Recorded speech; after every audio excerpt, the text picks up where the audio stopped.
오늘 말씀은 악에서 구하시옵소서라는 제목으로 하나님의 말씀을 선포하고자 합니다. 악에서 구하시옵소서. 바로 앞에 말씀이 시험에 들게 하지 마시옵고, 지난번 제가 설교에서 시험에 들게 하지 마옵소서, 말게 하옵소서라고 이렇게 설교했었는데 방송이 안 나갔었어요. 어쨌든 간략하게 지난번 시험에 들게 하지 말게 해달라는 이 간구의 내용은 이제 시험이라는 것에 대해서 우리가 인식을 해야 되는데, 시험은 우리가 내 마음대로 그냥 자유롭게 살다가 어떤 고난을 당하는 것, 이것을 시험이라고 하지 않습니다. 시험이라는 것은 내가 사명 감당하기 위해서, 우리의 신앙을 지키기 위해서 우리가 온갖 고난을 감당하고 예수 그리스도의 십자가를 따라가는, 우리에게 감당할 우리의 십자가를 지고 주님을 따라가는 그 사명의 길 가운데서 겪게 되는 고난이 필연적으로 있게 되는데, 그 십자가를 위한, 복음을 위한 그 고난으로 말미암아서 승리하는 것이 아니라 넘어지는 것, 우리의 신앙이 약해지고 넘어지는 것, 믿음을 포기하고 타락된 삶으로 돌아가는 것, 이런 것을 시험이라고 이렇게 이야기합니다. 그래서 내 마음대로 사는 삶 가운데에서는 시험이라고 할 것이 없습니다. 그냥 어려운 고통스러운 삶이 우리에게 얼마든지 있을 수 있지만, 복음과 상관없는 삶을 살면서, 사명과 상관없는 삶을 살면서 우리를 시험에 들게 하지 말아 주십시오라고 이렇게 기도할 그런 제목은 안 되는 것이죠. 사명 감당하는 가운데서 우리는 필연적으로 고난을 당합니다. 왜냐하면 우리는 세상에 속하지 않았기 때문에, 세상이 우리를 미워하고 악한 영들도 우리를 미워하기 때문에 우리는 모든 영적인 싸움과 또한 세상적인 싸움하는 가운데서 신앙생활을 하게 되어 있습니다. 그래서 우리의 신앙생활은 고난의 연속이라고 할 수 있습니다. 그 고난은 우리에게 감당치 못할 고난을 허락지 않는다는 주님의 약속의 말씀을 따라서 우리는 승리하게 되어 있습니다. 그런데 그 승리하게 되어 있는 고난들을 우리가 포기해버리고, 싸우기를 포기해버리고 주저앉아 버리면 그것이 시험이 되는 것이죠. 그리고 그렇게 시험에 들게 되면, 시험에 들게 되었을 때 필연적으로 만나게 되는 것이 있는데, 그게 뭐냐 하면 악이라는 것입니다. 시험과 악은 우리는 일반적으로 같은 것으로 생각하기도 쉽지만, 시험의 결과가 악이다 이렇게 생각하시면 됩니다. 시험의 결과가 악이다. 구약에서는 악을 이렇게 설명합니다. 악은 사탄을 의미하고, 또한 하나님을 알지 못하거나 하나님을 알면서도 율법을 거스르는 상태, 그리고 하나님의 율법을 거역하는 상태, 이런 것들, 그리고 결론적으로는 하나님을 대적하는 데까지 나가는 것, 이것을 악이라고 이렇게 이야기합니다. 또는 악이라는 것은 우리가 질병에 걸리거나 또는 고통스러운 상황 가운데 있게 되는 것을 악이라고 이렇게 이야기하고, 악한 범죄자들을 우리가 또한 악이라고 이렇게 이야기합니다. 성경 전체의 맥락에서 악이란 하나님의 판단 앞에서 바람직하지 못하다고 인정받은 것입니다. 사람의 판단이 아니라는 것이죠. 세상 사람들의 판단 기준은 계속 달라지게 되어 있습니다. 공리주의적인 그런 측면에서는 사람들이 생각하는 악이라는 것은 사람들의 행복을 무너뜨리는 것, 빼앗아가는 것, 이런 것들을 악이라고 일반적으로 이야기합니다. 그래서 공리적인 측면에서 선이라고 이야기하는 것은 어떤 형편으로든지 많은 사람들이 쾌락을 누릴 수 있다면, 행복할 수 있다면, 풍부할 수 있다면 그런 것들은 선이다라고 이렇게 이야기합니다. 그렇지만 그 기준은 시대 상황에 따라서 계속해서 달라질 수밖에 없습니다. 상황이 다르고 환경이 다르기 때문에 계속해서 기준이 달라지게 되어 있는 것이 사람의 도덕률이죠. 그래서 하나님께서 주신 변함없는 진리의 말씀을 우리가 붙들어야 하고, 그것에 의해서만 우리는 선악을 판단하게 되어 있습니다. 하나님께서 그 선악의 판단의 기준이 되어 주십니다. 우리가 판단할 수 있는 권한이 없습니다. 선악이라는 것은 악이라는 것은 선과 대조를 이룰 때 우리는 그 악을 잘 알 수가 있죠. 어둠 속에서만 살았던 사람은 빛을 모릅니다. 소경에게 이제 하얀색을 설명하라고 그러면 그 소경이 하얀색을 한 번도 본 적이 없는데 설명을 어떻게 하겠습니까? 소경에게 하늘을 설명해 보라고 한다면, 그러면 하늘을 한 번도 본 적이 없는데 하늘을 어떻게 설명하겠습니까? 그래서 이 어둠을 설명하기 위해서는 이 밝음을 우리가 알아야 된다는 것이죠. 밝음을 누려봐야 한다는 것입니다. 하나님의 사랑을 누려본 사람만이 하나님의 사랑이 없는 삶이 얼마나 비참하고 얼마나 고통스러운 것인가에 대해서 인식할 수 있게 됩니다. 구원받은 감격을 누려본 사람만이 구원받지 못한 삶의 결과가 얼마나 비참하고 절망적인지에 대해서 인식하게 된다는 것입니다. 고통을 경험한 사람들만이 중한 질병에 걸렸거나 또는 어떤 경제적인 극심한 어려움 가운데 있었거나 여러 가지 중요한 감당할 수 없는 그런 악한 이들로부터 고난을 당했거나 이런 일들을 경험해 본 사람만이 그런 것들이 없는 평온한 삶이 얼마나 소중하고 얼마나 행복하고 귀한 것인지에 대해서 인식하게 되는 것과 같이 악이라는 것에 대해서 우리가 인식하기 위해서는 우리가 하나님의 은혜, 하나님의 사랑, 하나님의 축복에 대해서 우리가 경험해 보는 것이 정말 중요하다 하는 것입니다. 그래서 악이라는 것에 대한 역대적인 어떤 해석은 선이 결핍된 상태가 악이다 라고 이렇게 이야기합니다. 그래서 선이 결핍된 그 선이 뭐냐 하면 하나님이신 것이죠. 하나님의 은혜, 하나님의 사랑이 선인데 하나님의 은혜와 사랑이 결핍된 상태, 이런 상태를 선이다라고 악이다라고 이렇게 이야기합니다. 그리고 이 악이라는 것에 대해서 사람들은 실체가 있다라고 이렇게 이야기하고 전통적인 우리 교부들은 그 악이라는 것은 사실상 실체가 없는 것이다라고 이렇게 이야기합니다. 악이라는 것의 실체를 뭘로 표현하느냐 하면 우리가 가지고 있는 상처들, 예를 들어서 다쳐서 칼로 베이거나 또는 교통사고로 다쳤을 때 우리는 그 상처 때문에 고통스러워합니다. 그렇게 고통스러워하는데 그 고통스러운 상황을 악이라고 이야기하죠. 그런데 시간이 지나서 잘 치료를 해서 그 상처를 잘 낫게 되면 그러면 고통이 사라지게 됩니다. 만약에 악이 실체라면 그 상처가 다른 곳으로 옮겨가서 또 다른 고통을 계속해서 끊임없는 고통을 줘야 되는데 상처가 치료되어지고 빛이 들어오고 회복이 되어지게 되면 그 상처가 고통이 사라지게 되기 때문에 악이라는 것은 사실상 실체가 있는 것은 아니다라고 이렇게 교부들은 상처의 논리로 설명을 했습니다.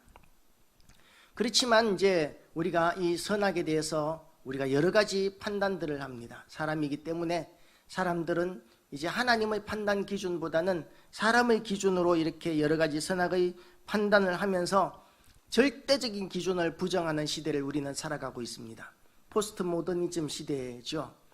그래서 이 사람을 기준으로 하고 사람의 판단이 가장 옳은 것이고 인본주의가 가장 중요한 것이고 선한 것이고 이런 식의 가치 판단을 가지고 있기 때문에 왜 동성애가 나쁘냐, 왜 사람들이 그 자기들 나름대로 합의해서 하는 일들 다른 사람들에게 피해 주는 것도 아닌데 그걸 왜 비난하느냐, 이런 식으로 주장할 수 있는 이유가 뭐냐 하면 그것은 하나님이 없는, 하나님께서 세우신 기준을 부정하는 가운데서 그런 생각들이 나타날 수 있다는 것이죠.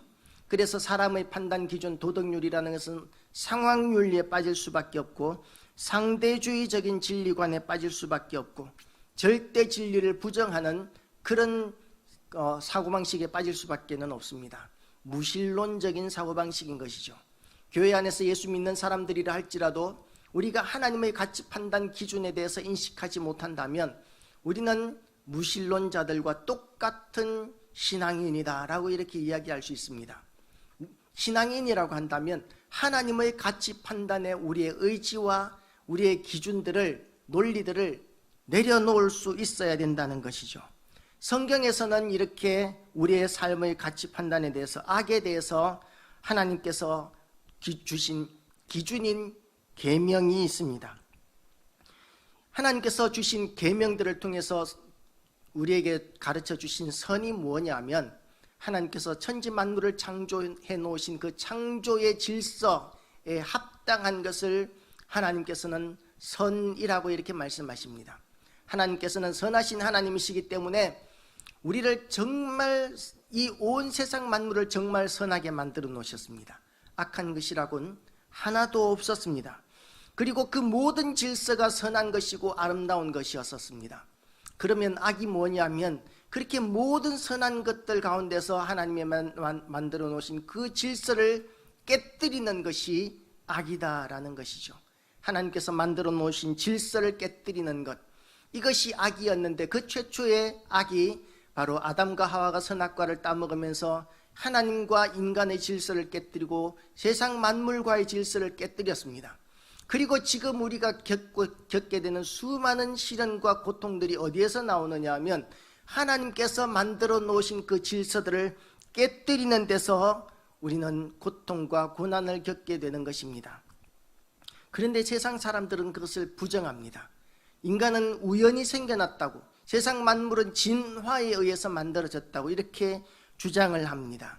그러나 인간이 만들어 놓은 어떤 물건도, 이 세상의 어떤 물건도 목적이 없이 존재하는 것은 없습니다.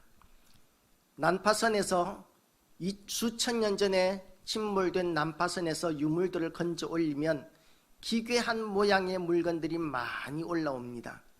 그러면 이 일반인들은 이게 도대체 무슨 용도로 만들어진 것일까를 모르는, 알 수 없는 것들도 많이 있어요.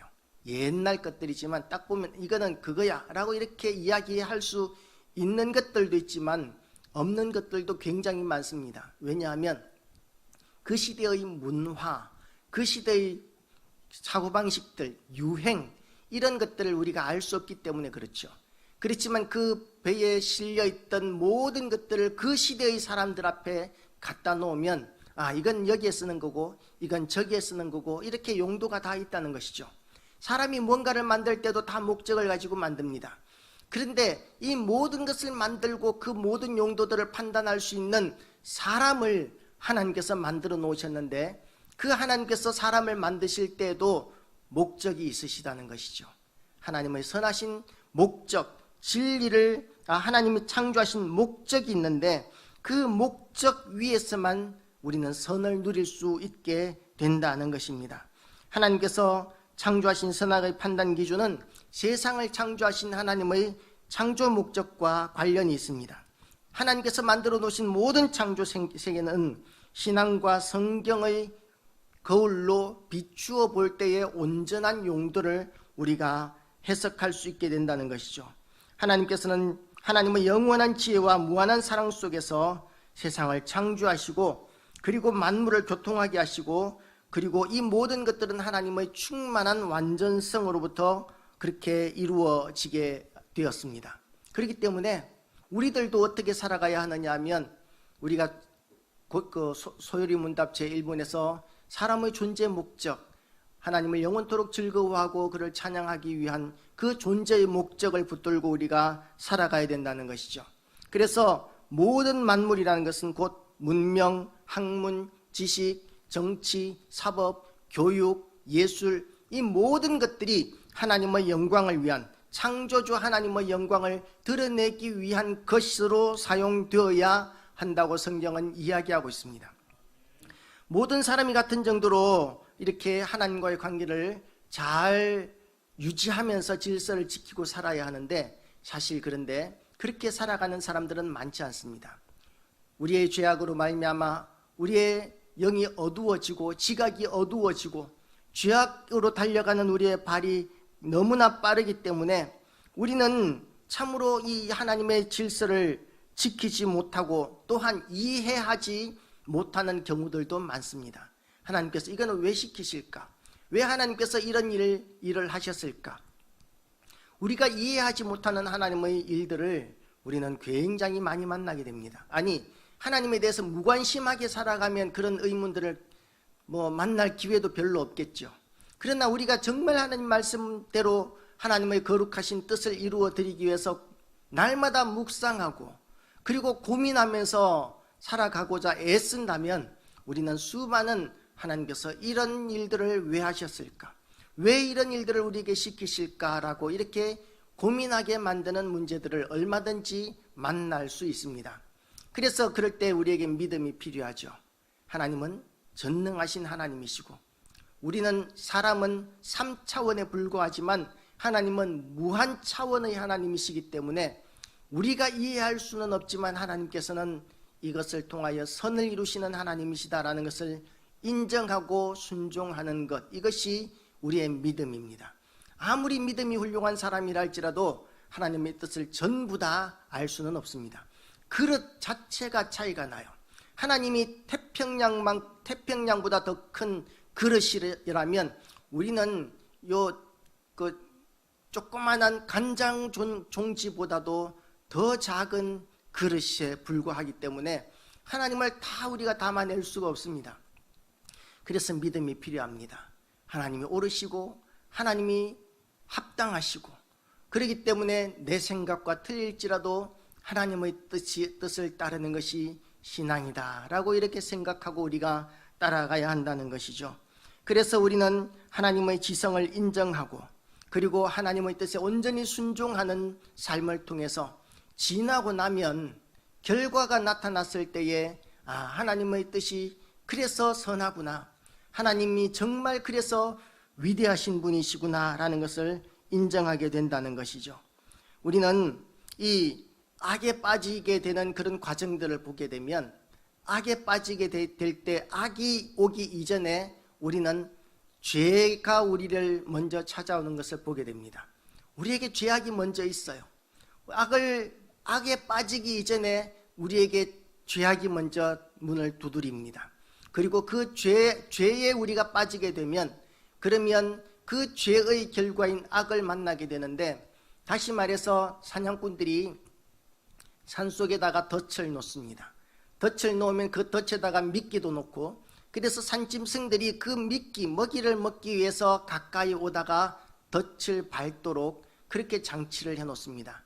땅속에 묻어놓고 또는 풀로 살짝 덮어놓고, 그래서 짐승들이 다가오면서도 그 덫을 알지 못하도록 해놓고, 그리고 미끼를 올려놓는 것이죠. 그걸 먹으러 오게 하기 위해서. 그리고 이제 짐승들이 와서 그 먹이에 이끌려서 그 덫을 모르고 그 가까이 가게 되면 느닷없이 그 덫이 이 발목을 탁 낚아챕니다. 덫이 발목을 물어버리면 그러면 짐승의 능력으로는 그 덫을 빠져나가지 못합니다. 절대로 빠져나가지 못합니다. 단번에 죽지도 못하고 죽을 때까지 몸부림치면서, 고통 가운데 몸부림치면서 그렇게 서서히 죽어가게 되는 것이 덫이라는 것이죠. 극도의 고통을 주게 되는 것이 덫인데, 그것이 바로 악이라고 이야기할 수 있습니다. 여기서 말하는 이 악은 우리가 사명 감당하다가 겪게 되는 고난을 이야기하는 것이 아니에요. 우리가 하나님의 은혜를 떠나고 믿음을 버렸을 때 우리에게 다가오는, 정말 우리가 겪지 말아야 할 죽음에 이르는, 멸망에 이르는 그런 길이 바로 악이라고 이렇게 이야기할 수 있습니다. 우리가 사명 감당하기 위해서 당하는 고난들은 그것이 분명히 열매가 있습니다. 상급이 있습니다. 보람이 있는 일입니다. 가치가 있는 일입니다. 그 고난들을 통해서 하나님 나라가 이루어져 가게 되어 있습니다. 사명 감당하는 일에 있어서 그런 고난들을 우리가 감수할 때 하나님께서 기뻐하십니다. 그러나 우리가 죄에 빠져서 죄로 말미암아서 악에 빠지게 되고 그 악에 빠진 고통으로 씨름하면서 몸부림치는 그런 정도의 삶은 하나님이 기뻐하시는 삶도 아니고 아무런 보람도 없을 뿐만 아니라 그 결국은 멸망, 사망, 지옥이 되기 때문에 우리가 그것은 빠지지 말아야 하는 것이죠. 우리가 이 땅을 살아가다 보면 시험에 들 수 있는 일들 많이 있습니다. 우리는 연약하기 때문에 얼마든지 시험에 빠질 수 있습니다. 그러나 시험에 빠질 수 있다 할지라도 정말 우리가 하나님 앞에 간절히 기도해야 하는 이유가 바로 악에 빠지게 되면 우리가 빠져나갈 수 있는 능력이 우리에겐 전혀 없기 때문에 그렇습니다. 우리는 악에 빠지면 빠져나올 수 없습니다. 그래서 우리가 유혹에 넘어져서 그 덫을 밟지라도 하나님, 그 덫이 내 발목을 물지 않게 해주시옵소서. 이런 기도를 할 수밖에 없는 것이죠.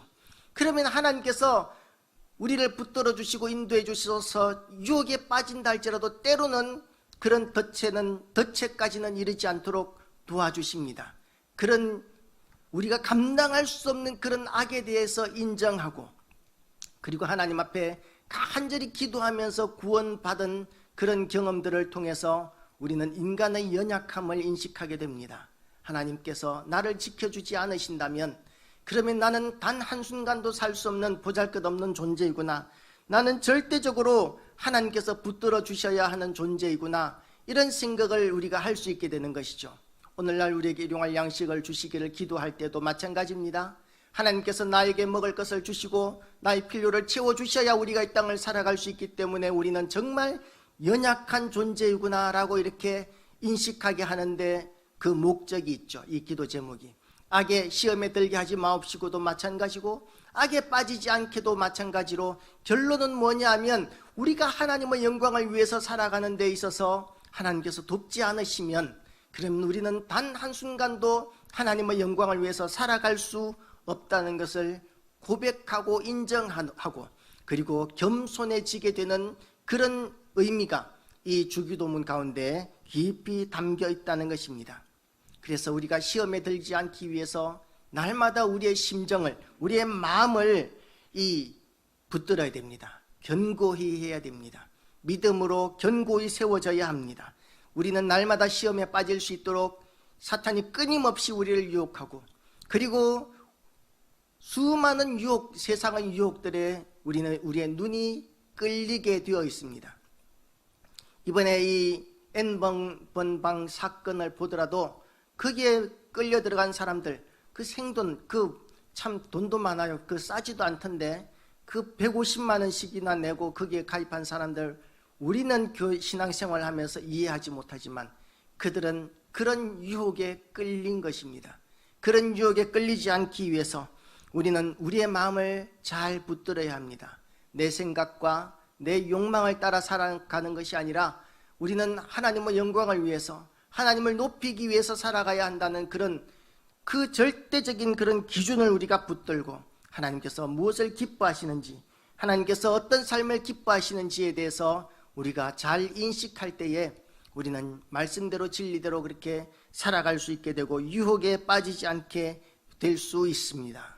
하나님 앞에 우리가 하나님 존전에서 코람데오의 삶을 살게 되시기를 주님의 이름으로 축복합니다. 이 시험과 유혹은 따로 있는 것이 아닙니다. 어떤 신앙으로 직면하는가에 따라서 우리는 시련 가운데서도 아름다운 열매를 맺을 수 있고, 그 시련으로 말미암아 멸망의 길을 걸어갈 수도 있습니다. 어떤 사람들은 물질 때문에 실족할 수 있다라고 이야기합니다. 그런데 물질이 많다고 해서 실족하는 것이 아니라, 물질이 많은 어떤 믿음이 좋은 사람들은 보면 그 물질을 가지고 선한 일들을 어마어마하게 많이 하는 사람들이 있어요. 하나님께서 풍성하게 주시니까 그 물질을 자기의 어떤 욕망이나 쾌락을 위해서 쓰는 것이 아니라 하나님 나라와 그 영광을 위해서 다른 사람들이 감히 상상도 할 수 없는 선한 많은 일들을 하는 사람들이 있습니다. 그리고 분명히 또 다른 사람들의 주장처럼 그 물질 때문에 쾌락에 빠져서 타락해버리는 그런 사람들도 있습니다. 가난한 것이 낫다고 이야기들을 합니다. 그러나 어떤 사람들은 그 가난으로 말미암아 경건 생활을 잘 유지하기도 하지만, 어떤 사람은 그 가난 때문에 세상을 원망하고 하나님을 원망하고 실족하고 죄악에 빠지는 사람들도 얼마든지 있습니다. 그래서 이 시험이라는 것, 이런 시험이라는 것은 선한 시험, 악한 시험이라고 이렇게 따로 구분할 수가 없습니다. 우리가 선한 시험, 악한 시험 이렇게 이야기할 때에 비유로 드는 사람이 아브라함의 시험이죠. 아브라함에게 하나님께서 시험하셔서 이삭을 바치라고, 번제로 바치라고 이렇게 말씀하셨는데 그 시험을 잘 이겼기 때문에, 잘 감당했기 때문에 아브라함이 복을 받았다라고 이렇게 이야기합니다. 그런데 그 시험이 하나님께서 복을 주실 시험인지 아닌지에 대해서는 결과적으로 지나고 나니까 그렇게 된 것이지, 막상 시험을 당하고 있는 중에서는 그게 선한 열매를 맺을지 악한 열매를 맺을지 아브라함으로서는 몰랐을 것입니다. 요셉의 이야기를 우리가 알고 있습니다. 보디발의 아내의 유혹을 물리쳤습니다. 내가 하나님 앞에서 결코 범죄할 수 없다라고 이렇게 이야기하면서 겉옷을 벗어 던지고, 보디발의 아내가 붙들고 있는 그 겉옷을 벗어 던지고 도망쳐 나왔습니다. 얼마나 훌륭한 믿음의 결단입니까? 그런데 그 훌륭한 믿음의 결단으로 말미암은 결과가 뭐였느냐 하면 감옥에 가는 거였습니다. 감옥에서 배신당하고, 그 감옥에서 그 떡 맡은 관원장과 술 맡은 관원장의 꿈풀이를 해주면서 찰떡같이 약속해줬는데도 불구하고 몇 년 동안 그렇게 잊혀진 존재로 그렇게 되었었습니다. 그것이 그 당시에만 해도 요셉의 입장에서는 이것이 좋은 의미에서의 생산적인 창조적인 시험인지 아니면 악한 시험인지 도무지 알 수 없었을 것입니다. 그리고 또한 제자들, 배를 버려두고 가족을 버려두고 그물을 버려두고 예수님을 따랐는데 그 결과가 뭐였느냐 하면 순교였었습니다. 하나님의 뜻대로 이렇게 순종하면서 결국 충성을 다했는데 고난 겪는 일들은 얼마든지 있다라는 것이죠. 그래서 헌신을 했는데, 교회 안에서 그런 일들을 많이 보지 않습니까? 하나님 앞에 헌금도 많이 하고 봉사도 많이 하고 헌신도 많이 했는데 어려운 일을 만나게 되면, 그러면 이제는 하나님께서 왜 나한테 하필 왜 그러셨을까? 내가 하나님 앞에 어떻게 살았는데, 어떻게 충성했는데, 그러면서 시험에 드는 경우들을 우리는 가끔씩 볼 수 있게 됩니다. 그런데 그것은 잘못된 신앙이라는 것이죠. 우리가 바른 신앙생활을 해도, 헌신된 신앙생활을 해도 고난은 얼마든지 겪을 수 있는데 그 고난이 우리에게 시험이 되게 해서는 안 된다는 것입니다. 고난이 우리에게 있을지라도 하늘의 상급을 바라보면서 우리의 믿음을 견고히 붙들 때 우리는 악에 빠지지 않을 수 있습니다. 고난을 만난다고 해서 고난을 만날 때마다 우리가 믿음을 버리고 악에 빠진다면, 그러면 우리의 신앙을 유지하기가 정말 어려워지게 되고 복음의 역사, 믿음의 역사가 우리에게까지 오지도 않았을 것입니다. 제자들의 입장에서는 어땠겠습니까? 수많은 제자들이 예수님을 믿는다는 것 때문에 고난당하고 시련당하는데도 불구하고 그것을 보면서도 끝까지 믿음을 지키는 모습들을 가졌었습니다. 그래서 복음이 여기까지, 우리에게까지 올 수 있었습니다. 우리가 사명 감당하면서 고난당하는 것을 시험이라고 여기지 마시기를 바랍니다. 고난당할지라도 그 고난으로 말미암아 하나님의 영광을 바라보시고 하늘의 상급을 바라보시기를 주님의 이름으로 축복합니다. 얼마든지 이 땅에서는 고난이 있을 수 있습니다. 이 땅은 아직까지도 악한 세상입니다. 고난이 우리에게 얼마든지 있을 수 있는 세상입니다. 이런 세상 가운데 살고 있기 때문에 우리는 하나님의 도우심이 필요합니다. 주여, 우리가 감당할 수 있는 일들이 없습니다. 성경에는 감당치 못할 시험당함을 허락지 않는다고 하셨지만 우리가 감당할 수 없는 정도 수준의 고통스러운 상황들을 우리는 얼마든지 만납니다.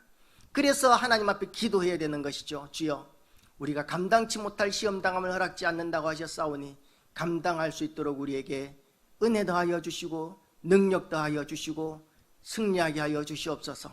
이 기도를 날마다 해야 되는데 이것이 바로 악에 빠지지 않게 해달라는, 악에서 구하옵소서라는 그런 기도 제목 안에 압축되어 있다는 것입니다.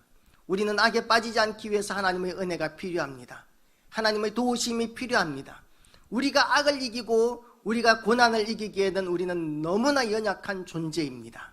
우리는 너무나 보잘것없는 존재입니다. 때로는 우리가 세상 사람들 앞에서 뭔가 좀 도덕적으로 나은 것 같이 느껴지고, 좀 다른 사람들보다 좀 더 많은 것을 아는 것 같고, 다른 사람들보다 좀 더 잘난 것 같이 이렇게 느껴질지라도 우리가 늘 주기도문을 할 때마다 명심해야 될 것은 뭐냐면, 하나님, 저는 정말 보잘것없는 존재입니다. 하나님께서 은혜 베풀어 주셔야 제가 제대로 그래도 믿음 지키고 살아갈 수 있는 존재입니다. 내가 여기까지 온 것도 전적인 하나님의 은혜입니다 라고 이렇게 고백하게 되는 것입니다. 우리가 그렇기 때문에 주님 앞에 이렇게 간구하면, 간구하는 거기에 간구하라고 말씀하신, 이 기도를 하라고 하신 하나님의 뜻은 뭐냐면 도우시겠다는 하나님의 뜻이 약속되어 있는 것입니다. 우리가 감당치 못할 시험 당함을 하나님께서, 우리가 보기에는 감당치 못할 시험이라고 느낄 수 있을지라도 하나님께서 도우시면 능치 못한 일이 없는 전혀 다른 존재, 우리의 능력이나 우리의 여건이나 우리의 힘으로는 도저히 감당할 수 없는 그런 일들을 만난다 할지라도 하나님께서, 우리가 하나님 앞에 그렇게 기도하면 그 감당할 수 없는 보잘것없는 존재가 아니라 완전히 다른 하나님의 형상을 입은 존재, 존귀하고 영광스러운 존재로 얼마든지 건지신다는 그 약속이 이 주기도문 안에 있다는 것입니다. 그래서 우리가 악에서 구하옵소서라고 이런 기도를 할 때도 낮아지고 겸손한 마음으로 하나님 앞에 기도할 때에 하나님께서는 들어주십니다. 진심으로 우리가 이런 기도들을 쉬지 말아야 한다는 것입니다. 주님께서 우리를 도우실 것에 대한 약속을 히브리서 4장 14절 15절에서 이렇게 약속하고 있습니다. 히브리서 4장 14절 15절 한번 띄워보시고 같이 읽으시겠습니다. 그러므로 우리에게 큰 대제사장이 계시니 승천하시니 곧 하나님의 아들 예수시라. 우리가 믿는 도리를 굳게 잡을지어다. 우리에게 있는 대제사장은 우리의 연약함을 동정하지 못하실 이가 아니요 모든 일에 우리와 똑같이 시험을 받으신 이로되 죄는 없으시니라. 아멘. 예수님께서는 하나님의 아들이십니다. 전능하신 창조주이십니다. 천지 만물을 창조하신 그 말씀이 바로 예수 그리스도이십니다. 그렇기 때문에 어떤 것들도 예수님을 시험하거나 예수님에게 고통을 줄 수 있는 그런 것들은 없습니다. 그런데 인간으로 오신 예수님께서는 우리를 구원하시기 위해서 우리의 모든 연약함을 다 받아들이시고 전능하신 하나님의 능력을 사용하지 않으시면서 고난의 삶을 사셨습니다. 우리를 위해서. 그래서 우리의 모든 것들을 아십니다. 이론적으로 아시는 것이 아니라 직접 겪으심으로 아십니다. 그리고 그 모든 시험들을, 그 고난으로부터 넘어지지 않고 승리하는 모습들을 보여주시면서 봐라, 너희도 할 수 있다라고 시범을 보여주셨습니다. 그래서 우리가 우리 주님을 바라보고 따라가야 한다는 것이죠. 그리고 그 주님께서, 우리를 위해서 시범을 보여주신 그 주님께서 이 세상의 모든 것들을 섭리하실 뿐만 아니라 우리를 눈동자와 같이 지키고 계십니다. 때로는 우리가 외로운 것 같고 전혀 우리가 느끼지 못할 수 있지만, 그러나 이 천지 만물을 창조하신 우리 주님께서는 우리를 눈동자와 같이 지금도 보고 계십니다. 그리고 약속하십니다. 내가 너를 결코 버려두지 않겠다. 내가 너를 붙들겠다. 내가 나의 의로운 오른손으로 너를 붙들리라고 이렇게 약속하고 계십니다. 너는 승리할 것이다. 아니, 승리했다. 왜냐하면 내가 이긴 싸움이기 때문에. 다만 네가 포기하지만 않는다면, 우리가 포기하지만 않는다면 하나님께서는 우리를 이기게 하신다고 약속하십니다. 오늘도 포기하지 않고 악에 빠지지 않게 기도하는 가운데서 우리가 끝까지 우리의 믿음을 싸워나가기로 결단하는 이 좋은 날 되시기를 주님의 이름으로 축복합니다. 기도하시겠습니다.